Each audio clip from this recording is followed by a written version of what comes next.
6 anos de pontificado, o Papa Francisco já canonizou 897 novos santos para a Igreja Católica.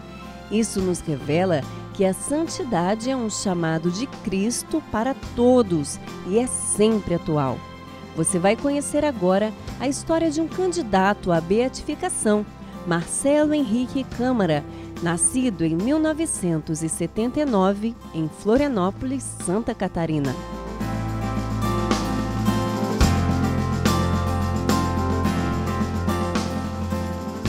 O Marcelo foi uma criança muito feliz, muito saudável, e a partir dos 10 anos de idade, quando eu e o pai dele nos separamos, ele se tornou assim de repente meio que adulto. Se achava responsável por mim e pelo irmão.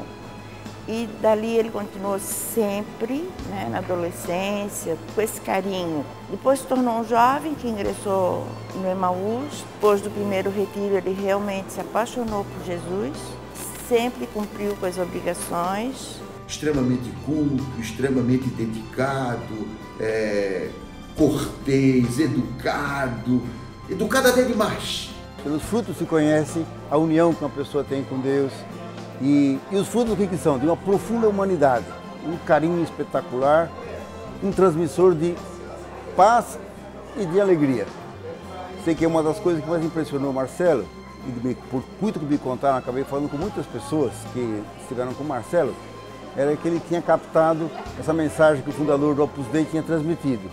E os cristãos devemos ser pessoas que transmitem paz e alegria. Essa paz e alegria só se transmite quando se tem. E essa profunda paz provinha dessa profunda vida sacramental, de um trabalho bem feito, de um interesse sincero e profundo pelas pessoas, como Cristo ama todas as pessoas. Um cristão, de fato, ama todas as pessoas. E isso sai pelos olhos, sai pelas expressões, sai pela paciência, sai pelo carinho.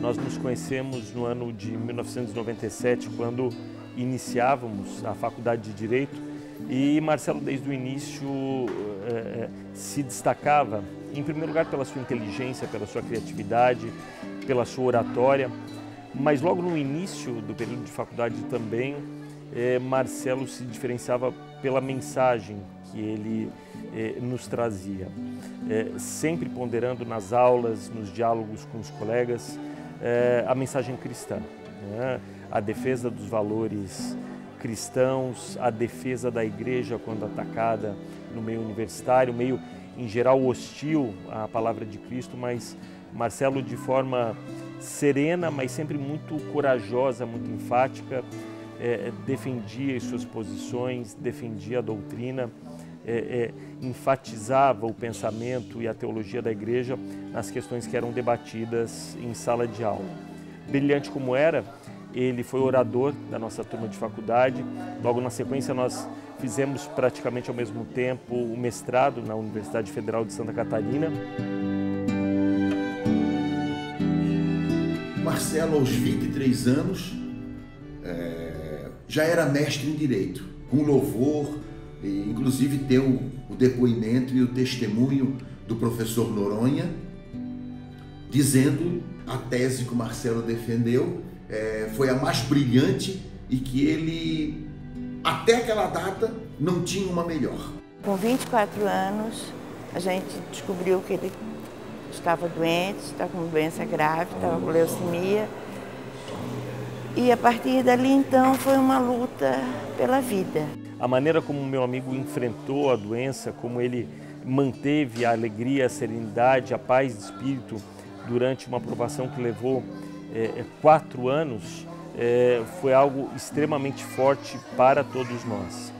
Durante o concurso para o cargo de promotor de justiça, Marcelo estava debilitado em razão do tratamento. Em muito pouco tempo ele se tornou conhecido por todos os que participavam daquele concurso pelo exemplo de vida que ele era e que ele traduzia. Uma pessoa debilitada que tinha dificuldade para chegar nos locais de prova, tinha dificuldade para carregar os seus materiais, mas sempre alegre, sempre em paz, sempre transmitindo aos seus amigos uma palavra amiga, uma palavra de incentivo, o conselho cristão nos momentos necessários.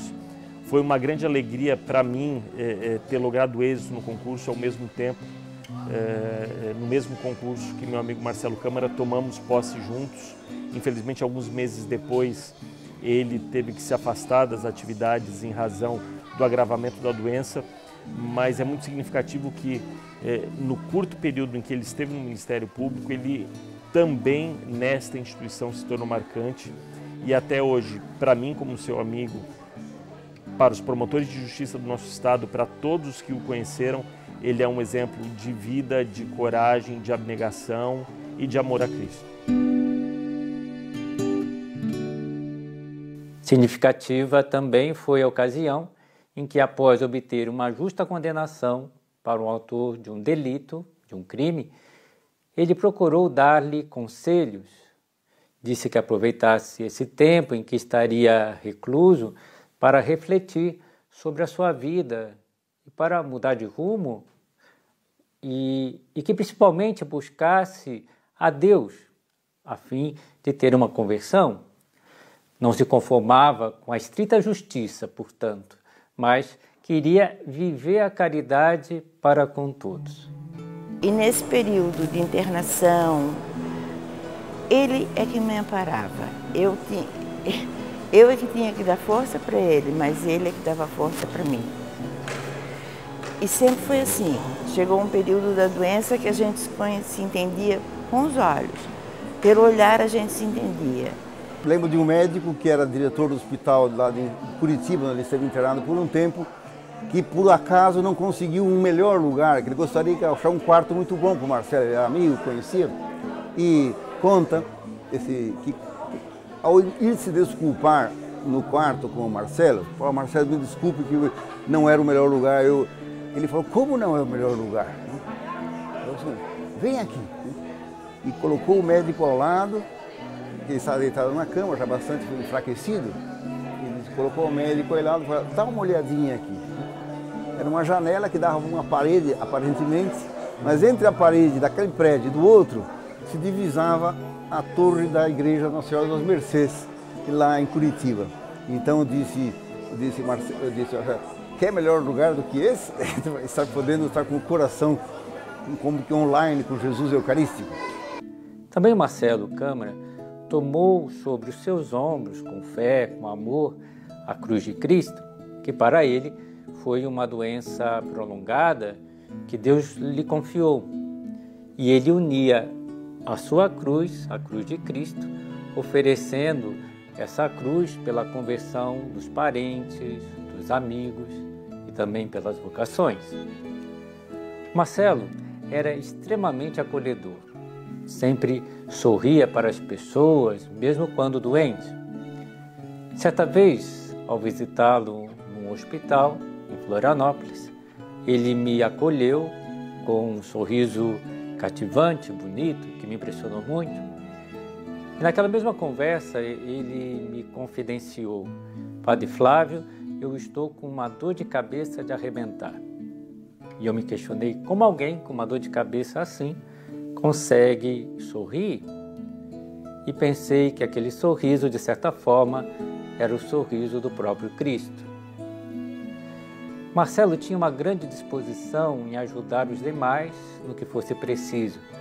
Tratava todas as pessoas com consideração, por saber que elas eram filhas de Deus. Mas a fama dele chegava a mim ainda quando ele estava em vida, as coisas que aconteciam na sua vida de exemplar, vida de um filho de Deus, né? Apaixonado pelo fundador do Opus Dei, lógico, a vocação dele era ser da obra, ser uma pessoa do Opus Dei, santificar-se no trabalho, santificar-se no meio do mundo, e tinha essa naturalidade, essa simplicidade, né? Marcelo Câmara manifestava sinais claros de uma vida santa. Possuía uma enorme delicadeza de alma, uma profunda paz de espírito que transmitia às pessoas ao seu redor e uma alegria contagiante. A sua identificação com Cristo era visível. É significativo, por exemplo, o comentário que uma colega sua de trabalho do Ministério Público fez no dia do seu velório. Ela disse: o Marcelinho fazia tudo bem feito. E essa era a frase que se aplicava a Jesus Cristo no Evangelho. E sempre, sempre o Marcelo me dando força, me dando coragem. Ele nunca perdeu a fé em nenhum momento, nunca reclamou de nada. E até que, para nós, uma grande tristeza, até que Deus o levou. Então ele deixa em mim grande saudade, muita admiração, um amor eterno e que, se Deus quiser, que ele consiga a beatificação.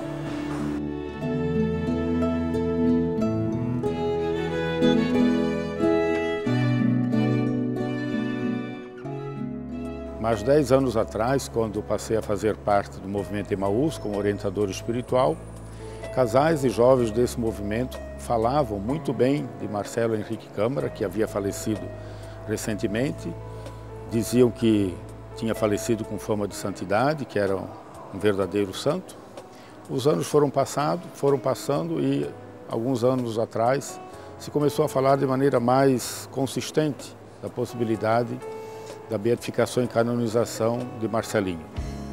Criou-se então, no decorrer do ano passado, a Associação Marcelo Henrique Câmara.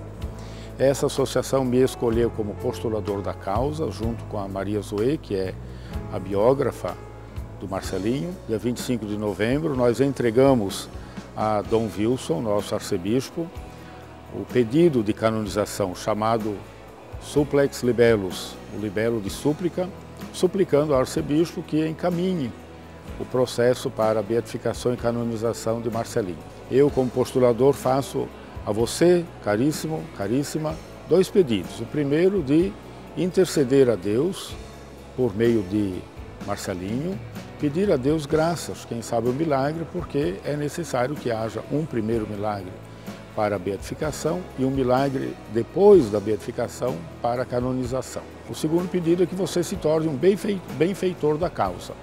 Você pode entrar na página marcelocamara.org.br, entrar em contato com os encarregados da página, ali citados, e oferecer-se para ser um benfeitor da causa, colaborando com orações, participação da missa todo dia 20 de cada mês, interessar-se pela vida e divulgar a santidade de Marcelinho e também colaborar economicamente com essa causa que nós julgamos ser muito importante, porque ter no rol dos beatos e santos um jovem, um leigo, um promotor de justiça, um homem do nosso tempo, é muito importante para a evangelização dos dias atuais.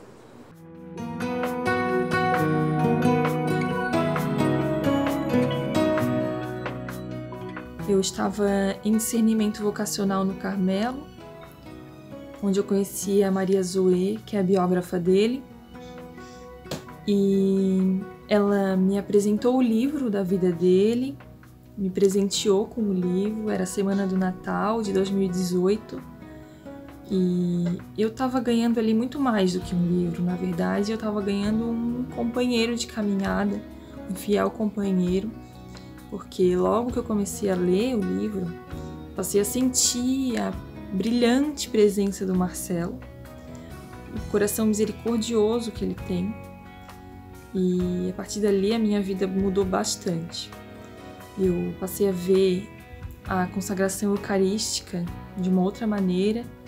Durante as missas eu várias vezes senti ele falando para mim: presta atenção na santidade desse altar. E o meu amor a Jesus Eucarístico se transformou de uma maneira inesquecível. Marcelo entrou na minha vida para ficar.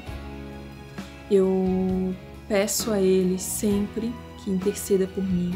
Para mim, ele é de fato um santo. Eu realmente espero que ele seja canonizado um dia, porque tem uma história muito forte, muito rica para os jovens de hoje.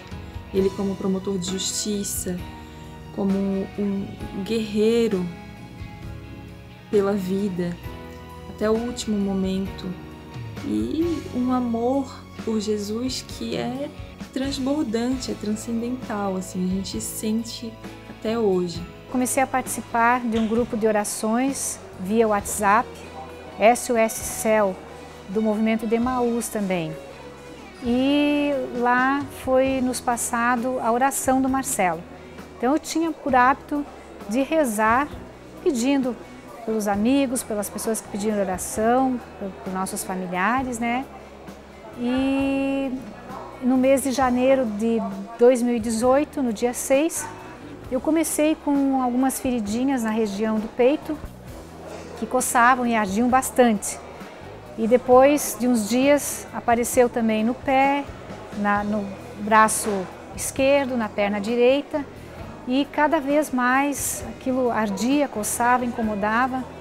Então eu marquei consulta, queria fazer inicialmente com a minha dermatologista, mas ela estava em período de férias, então eu comecei a fotografar para quando ela voltasse das férias eu pudesse mostrar as fotos para ela e saber o que era.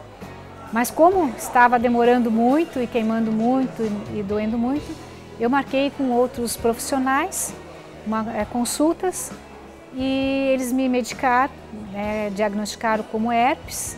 Inicialmente herpes zoster, depois um outro profissional infectologista falou que era herpes simples. E na semana do dia 19 para o dia 20 de janeiro, era um sábado à noite, eu fui deitar por volta das 11 horas e lembrei que no outro dia era domingo e eu nunca tinha faltado à missa desde que eu fiz a minha primeira comunhão. Como que eu iria na missa no outro dia, daquele jeito, com tanta dor, com queimações, e também era um aspecto bem feio. Então eu peguei a oração do Marcelo e resolvi rezar por mim. Pedi a ele que ele mediasse a Deus para que eu pudesse ficar curada. Então eu pensei que Deus poderia também me dar essa graça. E por meio do Marcelo eu fiz a oração. E quando eu terminei, eu apaguei no sono e tive um sono profundo, o qual fazia 14 dias que eu não dormia. E no outro dia, no final da manhã, quando eu acordei, 11 horas, eu já não queimava mais, já não ardia, já tinha parado, eu tinha como se fossem algumas bolinhas, como água que vertia, e aquilo tudo desapareceu, secou e a pele foi melhorando. Na minha avaliação, eu fiquei 95% curada naquele dia. Aí pude ir à missa, lá eu pude louvar e agradecer ao Senhor. Na segunda-feira, minha mãe e minhas irmãs vieram me visitar e constataram, elas tinham me visto antes como eu estava, que realmente tinha sido muito rápido e que surpreendentemente tinha desaparecido praticamente tudo, todas as feridas. E em outubro, o mesmo médico que eu havia consultado na época e quando eu voltei no retorno, ele também ficou surpreso e me falou que eu estava fora dos livros da medicina, que ele nunca tinha visto nada parecido, nem com relação às feridas, à ulceração e nem com relação à cura tão rápida que, ao ver, ao olhar dele, aconteceu de forma surpreendente e repentina. Aí no mês de outubro eu consegui, com o infectologista que me acompanhou na época, um laudo constatando de que realmente era uma cura pela fé. E eu hoje só tenho a louvar e agradecer ao Senhor pela mediação que o Marcelo fez, por ter me curado. Já se passou mais de um ano e não tive mais nada. E o primeiro retiro que eu participei foi em São José dos Pinhais, no retiro do Opus Dei, e o Marcelo estava nesse retiro. E uma das atividades do retiro era rezarmos o terço. E no primeiro dia, então, o Marcelo foi escalado para puxar o terço, como nós dizemos. Então eu fiquei um pouco preocupado de eu ficar muito disperso. Mas aos poucos, eu estava relativamente perto do Marcelo, e a forma com que ele pronunciava cada uma das palavras tornou a audição e a participação naquele terço muito tranquila. E eu prestava atenção na voz dele, eu olhava para ele e eu dizia, meu Deus, como ele toma cada palavra de forma muito linear e muito agradável. E eu, dentro das minhas limitações humanas, será que eu vou aguentar rezar o terço todo?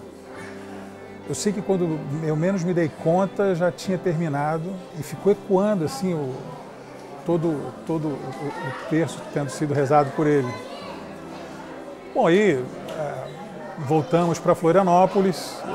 O retiro, naturalmente, foi um divisor de águas para mim, por essa razão do terço rezado pelo Marcelo, em conjunto com os demais, e das demais atividades, meditações que tivemos lá. Até hoje, quando eu preciso me concentrar para rezar o terço, no meio da correria do dia a dia, filhos, trabalho, trânsito, etc., aquele breve fôlego que a gente toma para concentrar, a voz do Marcelo ainda é como se fosse um marcador para mim. Então, para eu não me perder, às vezes eu fecho, concentro, a voz que eu ouço não é a minha voz. Né? Por exemplo, quem nunca se pegou falando sozinho, ainda que mentalmente, ninguém é louco que faz isso. São pessoas normais. Poxa, eu tenho que fazer tal coisa, tenho que pagar tal conta, tenho que pegar as crianças. A gente está falando conosco, mas a gente ouve a nossa voz, não é isso? Com relação ao terço, quando eu vou buscar essa concentração, essa inspiração, não é raro eu ouvir a voz do Marcelo e não a minha. Fora isso, algumas orações e intenções especiais que eu particularmente tenho. Eu digo, cara, a gente não se conheceu muito bem quando estava em vida, mas você está vendo aí o que eu estou precisando. Me ajuda aí, cara. E ele tem ajudado.